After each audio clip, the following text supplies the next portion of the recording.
Environment. अब हम जो चर्चा करेंगे वो किसके बारे में करेंगे? Abiotic environment. हमारी जो चर्चा होगी वो किस बारे में होगी? Abiotic environment. जैसा मैंने आपको पहले बताया था, abiotic environment means non living inorganic things जो कैरेक्टराइज की जाती हैं based on their state and characteristics, उन्हें हम बोलते हैं एबायोटिक एनवायरमेंट। एबायोटिक एनवायरमेंट के मैंने आपको 3 पार्ट्स बताए थे। वो 3 पार्ट्स क्या थे? सबसे पहले उनका पार्ट था लिथोस्फीयर। क्या था? लिथोस्फीयर। लिथोस्फीयर को अगर मैं बात करूं आपसे तो इसे क्या कहा जाता है हिंदी में? स्थल मंडल। अगर मैं इसे डिफाइन करूं तो इसे डिफाइन करने के लिए मैं लिखता हूं यहां पर upper most layer of the earth made up of soil and solid rocks on which all the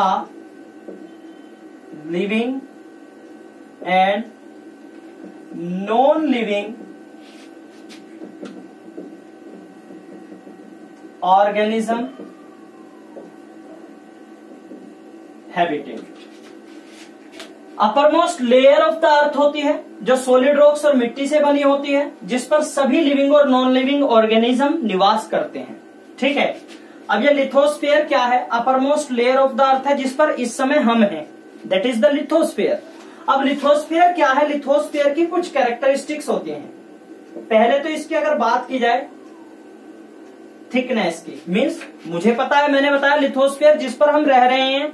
अब इसके नीचे तो कई सारी लेयर्स है अर्थ की, और अर्थ की गहराई कितनी है वो भी हमें पता है, कई हजार किलोमीटर है। तो अब इसकी थिकनेस लिथोस्फीयर में हम कहां तक माने कि लिथोस्फीयर कहां तक होता है? तो लिथोस्फीयर की अगर मोटाई की बात की जाए तो इसकी मोटाई कितनी होती है? Up to 100 kilometre. इसकी थिकनेस कितनी होती है? Up to 100 kilometre from the what? From the place where we are at the upper side. ठीक है। जहां पर हम हैं उसके नीचे 100 किलोमीटर तक लिथोस्फीयर हो सकता है। अब लिथोस्फीयर क्या है? इसकी थिकनेस की अगर बात की जाए, कंपेयर किया जाए तो थिकनेस 2 तरह से होती है। थिकनेस क्या होती है? एक तो कॉन्टिनेंटल होती है,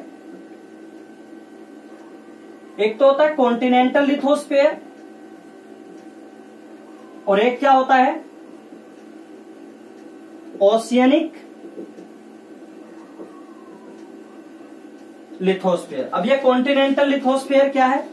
वो जगह जिस पर हम रह रहे हैं, कॉन्टिनेंट, वो part of the earth that separates the water bodies, उसे हम क्या बोलते हैं? कॉन्टिनेंट। कॉन्टिनेंट क्या है?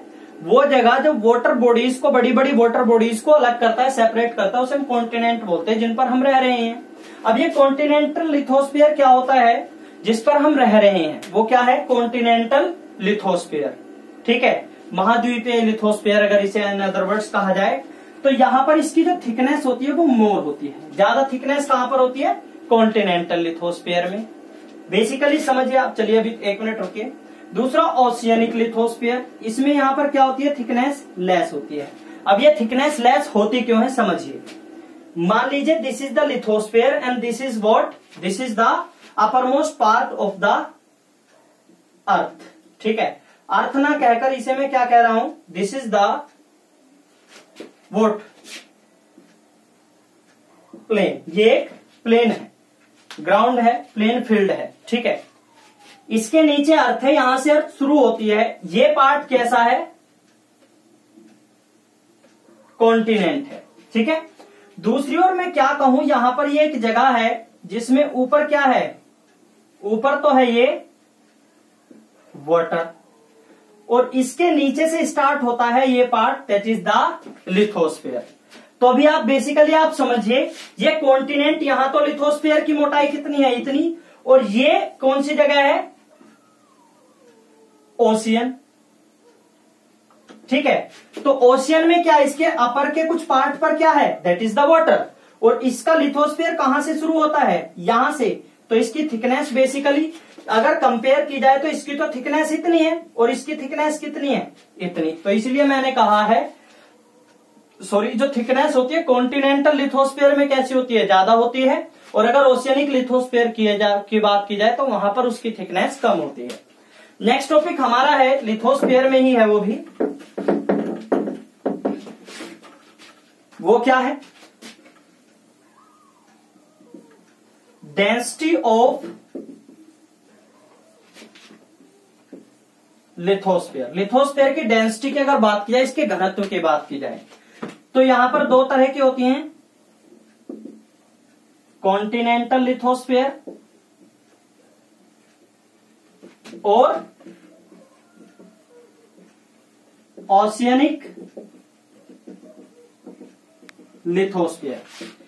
कॉन्टिनेंटल लिथोस्फीयर में अगर बात की जाए डेंसिटी कैसी होती है, लेस। और ओशियनिक लिथोस्फीयर की अगर बात की जाए तो यहां पर डेंसिटी कैसी होती है, मोर, ज्यादा होती है। एक क्वेश्चन लिखिए अभी आप, why is the density is more in oceanic lithosphere than the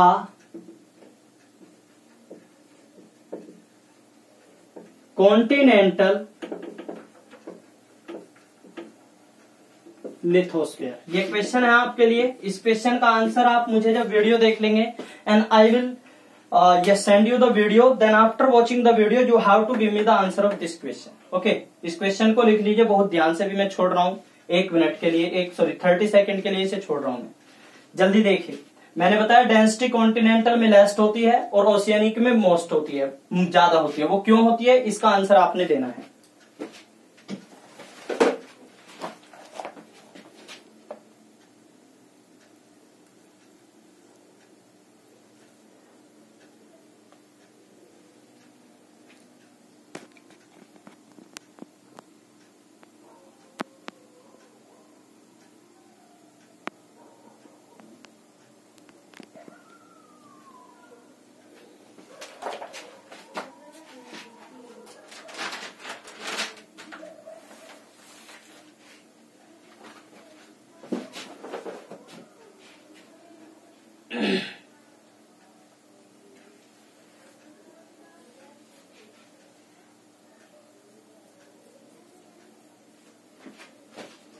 चलिए कंटिन्यू करते हैं। Abiotic environment. एबायोटिक एनवायरनमेंट का हमने अभी तक एक कंपोनेंट पढ़ा है, वो क्या पढ़ा है, लिथोस्फीयर। अब इसी सेगमेंट में हम इसका दूसरा पार्ट पढ़ेंगे, दैट इज द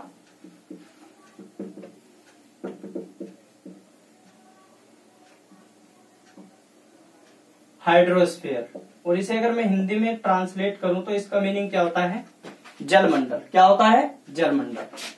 जैसा कि नाम से ही पता चल रहा है आपको, जलमंडल। जलमंडल means all form of water that is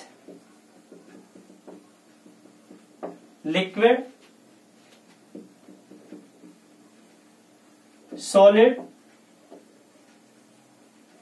vapour is called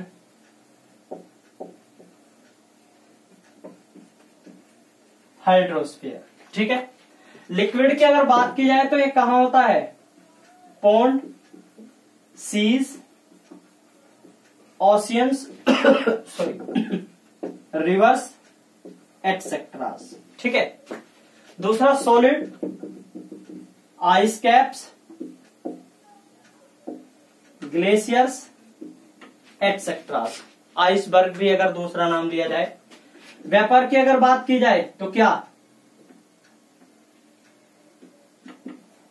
in the form of clouds at the plants etcetera. Clouds environment में या एटमोस्फेयर में जो वाटर वेपोर होती है वो भी क्या इंक्लूड होता है, हाइड्रोस्फीयर में। हाइड्रोस्फीयर के बारे में मैंने क्या बताया, जितनी भी फॉर्म होती है वाटर की, लिक्विड, सॉलिड या वेपोर, वो सभी को हम क्या बोलते हैं, हाइड्रोस्फीयर। हाइड्रोस्फीयर के मैंने अलग अलग एग्जांपल दिए, लिक्विड में क्या होता है, सॉलिड में क्या होता है, वेपर में क्या होता है। अब इसके बारे में हम चर्चा करेंगे, इसको क्यों बताया, लिथोस्फीयर बताया कि भाई लिथोस्फीयर पर हम रहते हैं, so that lithosphere is what, lithosphere is explained over here. Hydrosphere क्या है, इसकी अगर बात की जाए, essential for the survival of human beings, जितने भी ह्यूमन बीइंग्स हैं उनके लिए एसेंशियल होता है hydrosphere, that is why it is explained here. एक क्वेश्चन यहां भी आपके लिए आता है,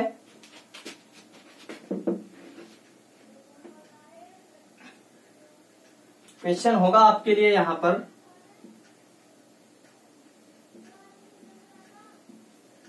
हाइड्रोस्फीयर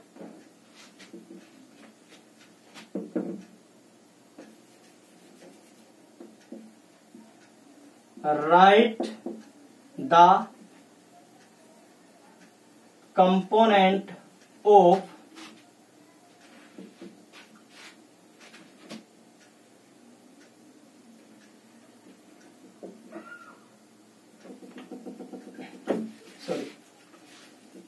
क्वेश्चन आपके लिए यहां पर होगा,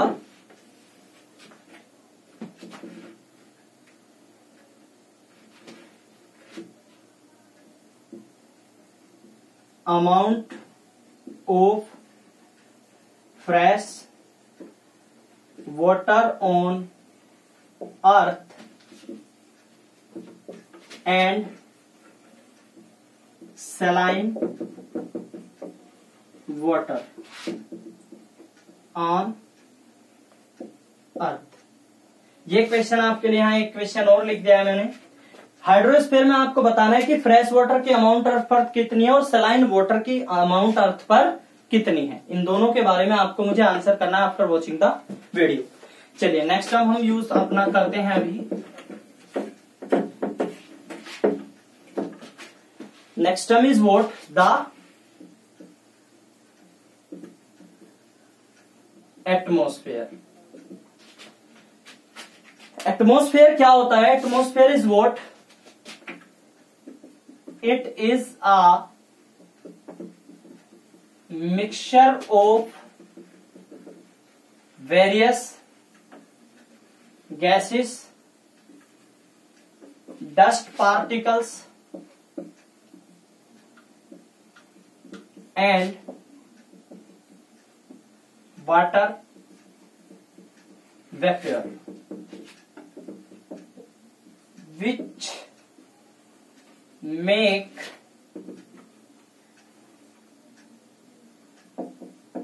condition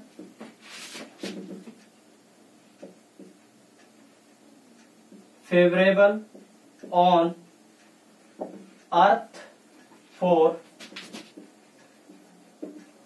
survival। ये इन अदर वर्ड्स क्या कह सकते हैं, atmosphere it is an envelope of various gases which some of them are life supported gases. जैसे उनमें से एक की बात की जाए तो that is the oxygen. It is a mixture of various gases, dust particles, water vapour which make conditions favourable on earth for survival. Survival के लिए जो कंडीशंस को क्या करती हैं, ये क्या करती हैं, फेवरेबल करती हैं। इसके लिए एक क्वेश्चन आपके लिए यहां पर आ जाता है, right the various parts of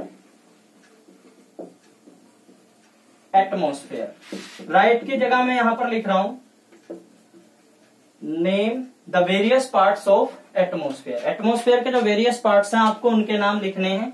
you have to give the answer after watching this. Okay, next time हमारे पास आ जाती है इकोसिस्टम। बहुत इंपॉर्टेंट है, ध्यान से समझिएगा।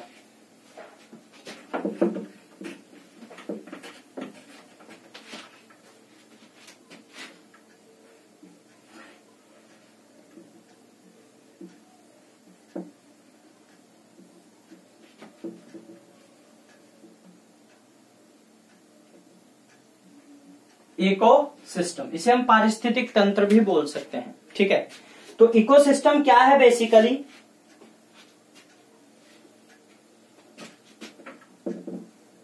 Ecosystem is formed by the interaction of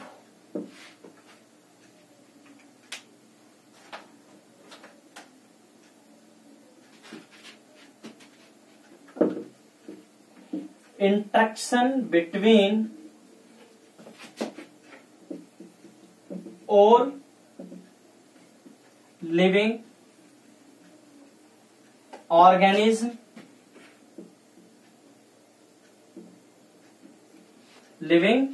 organism, ये इंटरेक्शन होता है, ध्यान से समझेंगे।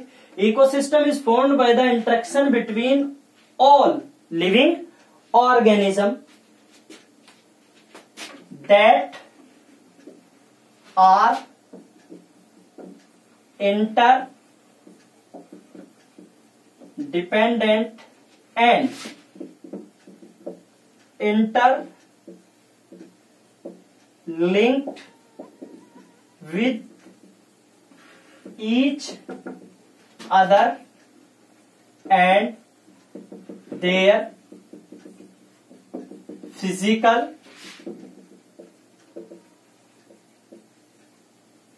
एनवायरमेंट, और उनके फिजिकल एनवायरमेंट के ऊपर ये डिपेंडेंट होते हैं। ध्यान से समझेंगे। Ecosystem is formed by the interaction, interaction होता है बिटवीन ऑल लिविंग ऑर्गेनिज्म, एक दूसरे के बीच में जो इंटरेक्शन होता है, दैट आर इंटरडिपेंडेंट, जो एक दूसरे के ऊपर परस्पर निर्भर होते हैं, एंड इंटरलिंक्ड, एक दूसरे से जुड़े हुए होते हैं, with each other and their physical environment. Word आया है यहां पर क्या? Physical environment. अब ये फिजिकल एनवायरमेंट होता क्या है? फिजिकल एनवायरमेंट क्या होता है? As I am in the class, मैं क्लास में हूं, मैं आपको लेक्चर दे रहा हूं, तो वो जो मैं लेक्चर दे रहा हूं वो हमारा क्या है? इंटरेक्शन है। वो हमारा क्या है? इंटरेक्शन है। और उस इंटरेक्शन का फिजिकल एनवायरमेंट क्या है? उस इंटरेक्शन का फिजिकल एनवायरमेंट क्या है? That is the classroom, that is the classroom. और क्लासरूम को अगर मैं थोड़ा सा टेक्निकली लिखूं तो वो क्या होगा? लिथोस्फेयर, या इन अदर वर्ड्स मैं इसे लिख सकता हूं लैंड। ठीक है, तो यहां पर क्या कहा कि वो इकोसिस्टम क्या है? वो इंटरेक्शन है between the living organism, living organism के बीच में जो इंटरेक्शन होता है, जो इंटरडिपेंडेंट होते हैं, एक दूसरे पर निर्भर होते हैं परस्पर, और इंटरलिंक्ड होते हैं, एक दूसरे से जुड़े हुए होते हैं, विद देयर फिजिकल एनवायरमेंट, उनके फिजिकल एनवायरमेंट के साथ। इंटरेक्शन हमें पता चला कि भाई मैं आपको पढ़ा रहा हूं, सो it is N interaction between with us, sorry it is N interaction with between us, हमारे बीच में क्या है? ये इंटरेक्शन है। इंटरेक्शन के बाद एक वर्ड आया फिजिकल एनवायरमेंट। फिजिकल एनवायरमेंट समझ आना चाहिए। फिजिकल एनवायरमेंट क्या है? मैं हूं, मेरा physical environment is this room, ये रूम मेरा फिजिकल एनवायरमेंट है। ठीक है, ऐसे ही अगर स्कूल की बात की जाए, मैं आपको लेक्चर डिलीवर कर रहा हूं, वो हमारा इंटरेक्शन है एक दूसरे से। क्या हमारा इंटरेक्शन होता है? आदान प्रदान चीजों का। और हमारा फिजिकल एनवायरमेंट क्या है? That is the classroom. Okay, so it is the ecosystem. अब इकोसिस्टम दो तरह का होता है। इकोसिस्टम दो तरह का होता है। एक तो होता है इकोसिस्टम बायोस्फीयर, जिसे हम क्या बोलते हैं? Global ecosystem. बायोस्फीयर का क्या है? जहां पर सभी लिविंग ऑर्गेनिज्म रहते हैं। Biosphere is what? The place where all living organism survive की जगह मैं लिखता हूं यहां पर रिसाइड। ठीक है, जो सभी इस जगह पर रहते हैं उसे बायोस्फीयर कहते हैं। ये तो हो गया बायोस्फीयर, जिसे ग्लोबल इकोसिस्टम बोलते हैं। और एक होता है बायोम, रीजनल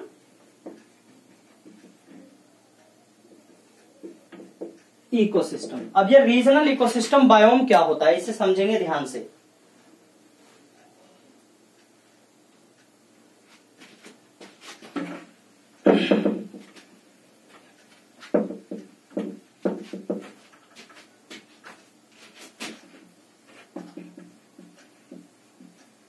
बायोस्फीयर, बायोस्फीयर में जो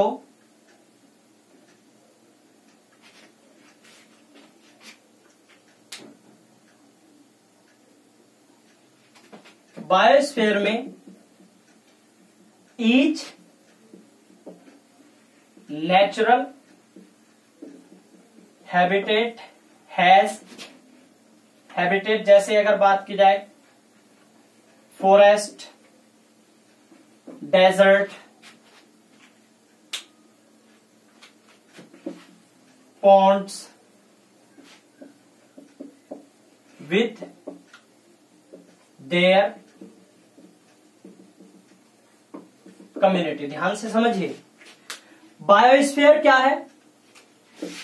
biosphere natural habitat, forest, desert और पॉन्ड्स, ये क्या है? ये बायोस्फीयर है। और इनकी जो कम्युनिटी होती है विद देयर कम्युनिटी, उसे हम क्या बोलते हैं? That is the biome. मैंने क्या बताया था इसे? Regional ecosystem. This is regional ecosystem.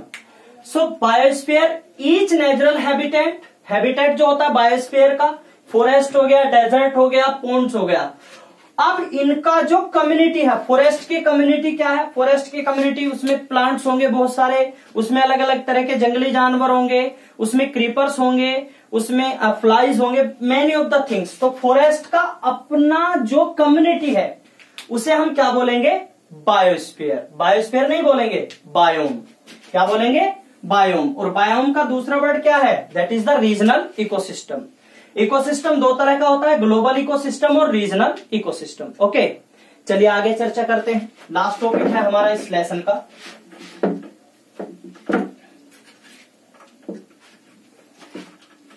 That is the human environment. क्या?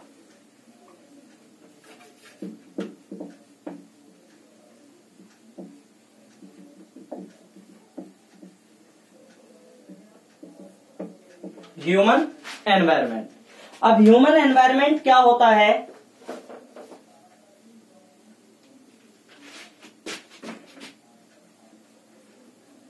Includes human beings and their activities. Human beings और उनकी एक्टिविटीज, इन दोनों को हम क्या बोलते हैं? ह्यूमन बीइंग्स और उनके एक्टिविटीज को हम बोलते हैं ह्यूमन एनवायरमेंट। ह्यूमन एनवायरमेंट हम उसे बोलते हैं। अब क्या है? Environment is the source of all the resources needed by the human being for their prosperity and survival। Human environment मैंने बताया, ह्यूमन एनवायरमेंट इंक्लूड करता है ह्यूमन बीइंग्स और उनकी एक्टिविटीज को। एनवायरमेंट क्या है? एनवायरमेंट सोर्स है उन सभी रिसोर्सेज का जो नीड होती है ह्यूमन बीइंग्स की, जो हमारे द्वारा हमारी जरूरत होती है, उसका रिसोर्स क्या है? अल्टीमेटली एनवायरमेंट, हमारे सराउंडिंग्स, और हमारे सराउंडिंग से हमारी सारी जरूरत की चीजें होती हैं। सो एनवायरमेंट सोर्स है उन सभी रिसोर्सेज का जिनकी जरूरत ह्यूमन बीइंग को होती है अपनी प्रॉस्पेरिटी और अपने सर्वाइवल के लिए। ठीक है। अब ह्यूमन बीइंग एक ऐसी अकेली लिविंग बीइंग है जिसने एनवायरमेंट को अपनी जरूरत के अनुसार मोल्ड कर दिया, उसे मॉड्यूल, उसे बदल दिया है अपनी जरूरत के अनुसार। अकेला ह्यूमन बीइंग है, अकेला ह्यूमन बीइंग ऐसा ऑर्गेनिज्म है जिसने एनवायरमेंट को अपनी जरूरत के अकॉर्डिंग उसे मोल्ड कर दिया, उसे बदल दिया है, ढाल दिया है अपने तरीके से, जिस जैसे उसे जरूरत होती है। अब इसमें क्या है, अर्ली ह्यूमन की अगर बात की जाए, वो नेचर के साथ कैसे रहते थे, हार्मनी में। कौन, अर्ली ह्यूमन।